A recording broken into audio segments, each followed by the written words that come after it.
The torches inside Whitehall Palace flickered like dying stars. The air smelled of lavender and sickness. Behind the silk curtains, England's most powerful woman sat motionless, her pale hands trembling under layers of pearls. Queen Elizabeth I, the Virgin Queen, had not shown her true face in years. Each morning, her ladies painted a mask of white lead across her skin, hiding the wrinkles, the scars, the fatigue. To the world, she was eternal and untouchable, radiant, divine. But beneath that mask, her body was rotting. Her maids whispered that her pillow was stained red each dawn, that her teeth were black, that her eyes no longer opened easily in the light. Yet none dared speak the truth aloud. To question her beauty was treason. To see her weakness was sin. As the Queen's mirror caught the glow of the fire, she lifted her trembling hand. Her reflection stared back, ghostly, powdered hollow. For the first time, she saw not majesty, but death. And death, she thought, had her smile. Outside her chamber, the court whispered. Her counselors feared the kingdom's heart was failing along with her lungs. The Virgin Queen had no heir, and England, once united by her iron will, now teetered between war and chaos. But Elizabeth's pride burned brighter than her fever. Even as pain clawed at her chest, she ordered her ladies to bring more rouge, more jewels, more light. "If I am to die," she whispered, "I shall die as a queen, not a corpse." That night, her chief lady-in-waiting, Catherine Howard, found her standing for hours before the mirror, unmoving, lips blue, eyes fixed. When Catherine tried to help her sit, the Queen hissed, "Do not touch me. The people must never know what I've become." In that single moment, Catherine saw what others feared to believe. The Virgin Queen was hiding more than vanity. She was hiding a secret that had been eating her alive, one that would only be uncovered centuries later, when her tomb was opened. As dawn broke over the Thames, the Queen still stood, silent and rigid before her mirror. The paint on her face cracked like porcelain. The crown slipped from her hair and hit the marble floor with a hollow ring.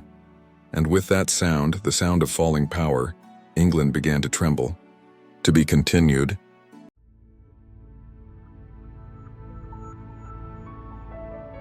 Whitehall's corridors were filled with whispers. No one dared speak the Queen's illness aloud, yet everyone could hear it.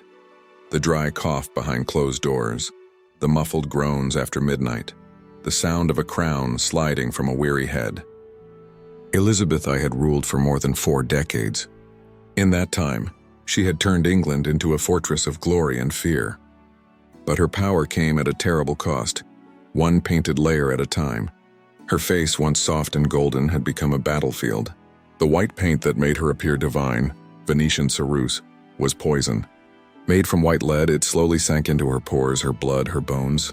Every morning, the Queen's maids would smooth it across her cheeks, sealing her decay beneath a perfect mask. Her chief physician, Dr. Henry Atkins, had warned her in secret. "Your Majesty, the substance you wear may bring beauty for a moment, but ruin for a lifetime." She silenced him with a single glance. "England does not need a corpse," she said. "It needs a goddess, but even goddesses bleed." By her 50th year, her teeth had blackened to the color of iron. Her gums bled when she smiled, and her breath carried the scent of rot. Her hair, once golden as sunlight, had fallen out in clumps, replaced by wigs made from the hair of her servants. Still, she refused to show weakness. Foreign ambassadors were instructed never to see her without her mask. At banquets, she kept her distance from candlelight so that the cracks in her paint would not betray her. Every smile was pain, every movement a lie. And yet, behind those painted lips, the Queen whispered prayers of fear, for she knew that beauty was her armor, and armor had begun to rust. Catherine Howard watched helplessly as her mistress faded before her. Each night she helped remove the layers of lead from the Queen's face, only to see fresh sores, swollen skin, and streaks of blood beneath. Sometimes Elizabeth would weep silently, gripping Catherine's wrist. "They will never see this," she murmured.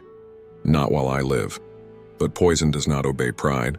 It seeps into the bones, the heart, the soul. And by the winter of 1602, the Virgin Queen's mirror had become her greatest enemy. She stopped eating. She stopped sleeping. And one night, as the palace fell silent, Catherine found her mistress whispering to the mirror again, "I have given England everything, even my flesh." When Catherine reached to touch her shoulder, the Queen's painted skin flaked away like snow. Beneath it, her true face shone, not of beauty but of ruin. To be continued.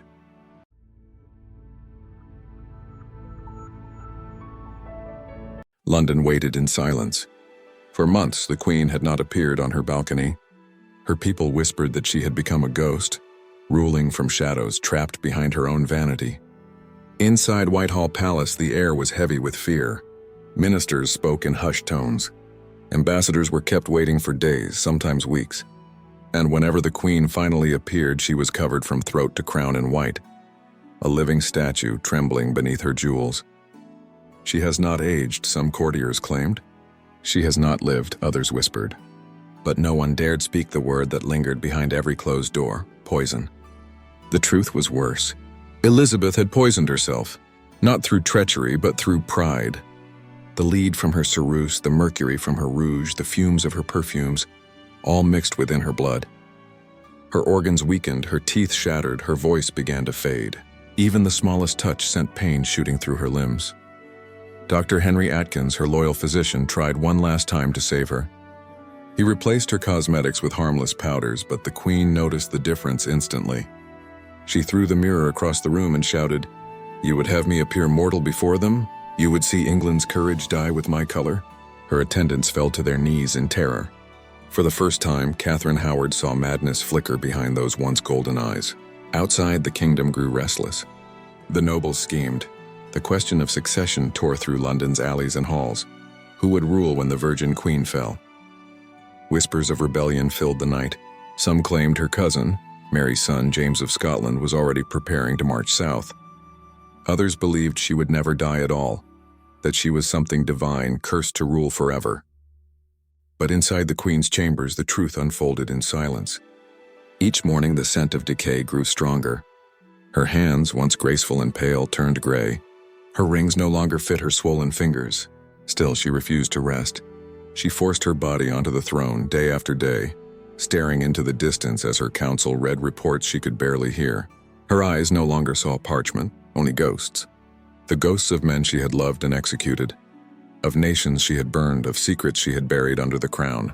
And one evening, when the firelight flickered against her pale face, she whispered to Catherine, "They think I am dying, but death has been sitting beside me for years." As thunder rolled over the Thames, the Queen clutched her chest and gasped for air. Catherine screamed for help, but no one came, for the courtiers had already begun to flee, fearing that the Queen's curse had finally awoken. To be continued.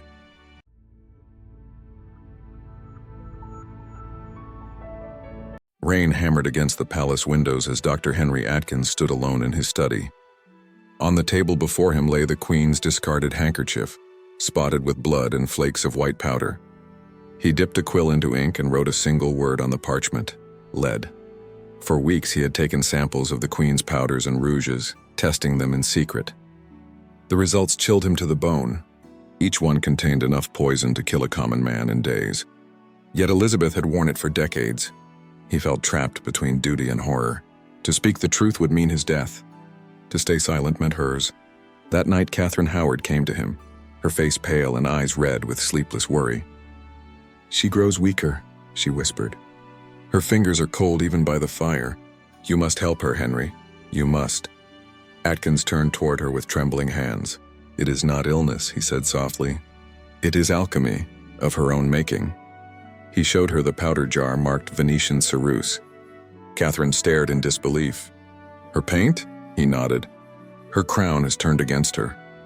Together they resolved to stop it, to save her from the very image she had built. That night they entered her chamber while she slept, the candles burning low, her face pale beneath the mask. Catherine gently washed away the white from her cheeks, layer by layer, until her true skin showed, blistered, gray, and trembling. The Queen stirred. "What are you doing?" she murmured weakly.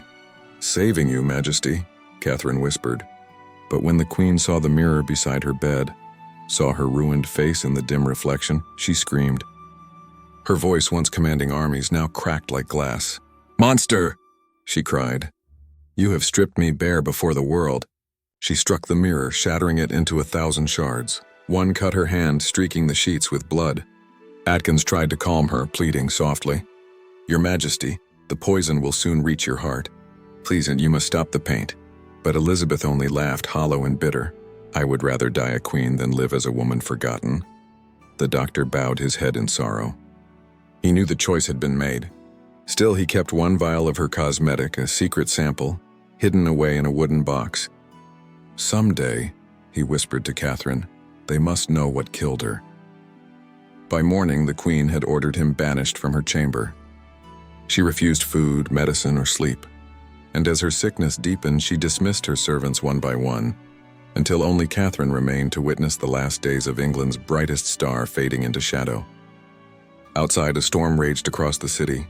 Inside, the throne of England waited for its final occupant. To be continued?